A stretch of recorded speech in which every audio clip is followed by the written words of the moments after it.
Chief justice Peshawar high court justice Qaiser Rashid Khan نے دروش میں تحصیل بار کی عمارت کا افتتاح کیا۔ اس سے پہلے انہوں نے عدالت کے احاطے میں پودا بھی لگایا۔ ان کے اعزاز میں تحصیل بار ایسوسی ایشن کے اراکین نے ایک مختصر تقریب منعقد کرائی۔ اس تقریب میں شرح وفجان ایڈوکیٹ فرید جان، نوید الرحمان چغتائی اور تحصیل بار کے صدر اکرام حسین ایڈوکیٹ نے بھی اظہار خیال کیا اور ان کی آمد کو چترال کے لیے نیک شگون قرار دیا۔ تحصیل بار دروش کے اراکین سے اظہار خیال کرتے ہوئے چیف جسٹس نے کہا کہ چترال کی سڑکوں کی خراب حالت کو دیکھ کر ان کو بے حد افسوس ہوا اور انہوں نے چیئرمین NHA کو سڑکوں کی فوری مرمت اور تعمیر کا نوٹس بھیجا ہے کہ باقاعدہ ایکنک میں آپ کے اربوں روپے کے منصوبے پشاور ہائی کورٹ کی روح سے ہم نے منظور کرائیں، اس کے ثمرات انشاءاللہ تھوڑے عرصے میں آپ کے سامنے واضح ہونا چاہیے۔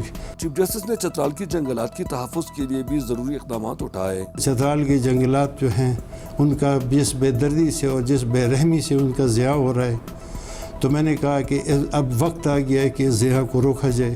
چترال کی معدنیات سے مقامی لوگوں کو استفادہ کرنے کے لیے بھی انہوں نے ضروری کارروائی کی۔ تحصیل ہیڈ کوارٹر اسپتال دروش میں عوامی مطالبے پر فوری لیڈی ڈاکٹر بھیجنے کے لیے محکمہ صحت کو ہدایت جاری کی۔ انہوں نے اس موقع پر خوشخبری سنائی کہ چترال میں ہائی کورٹ کے سرکٹ بینچ میں ہر ماہ ہائی کورٹ کا جج آ کر مقدمات سنیں گے۔ انہوں نے چترال میں ملکنڈ ڈویژن کے ایڈیشنل کمشنر ہفتہ وار بھیجنے کا بھی ضروری ہدایت جاری کیے۔ چیف جسٹس کی آمد پر یہاں کی وکلاء برادری بھی انتہائی خوش ہے۔ چیف صاحب نے یہاں آ کر ڈائریکشن دے دی، ہمارے سرکٹ کورٹ چترال جو ہے اس میں جج کی تعیناتی کے حوالے سے تو ہمارے ایڈیشنل ڈسٹرکٹ اینڈ سیشن جج کا بھی مطالبہ تھا، وہ بھی انشاءاللہ خود کا کیم کورٹ جو تھا وہ بڑھا دیا گیا ہے۔ پشاور ہائی کورٹ کے چیف جسٹس کے دورے سے یہاں کافی عوامی مسائل حل ہوں گے جن کے لیے ہائی کورٹ سے رجوع کرنا ایک مشکل عمل تھا۔ Chief justice Peshawar high court کی آمد سے نہ صرف وکلاء برادری خوش ہے بلکہ عوام بھی پر امید ہے کہ ان کے بہت سارے مسائل اب حل ہوں گے۔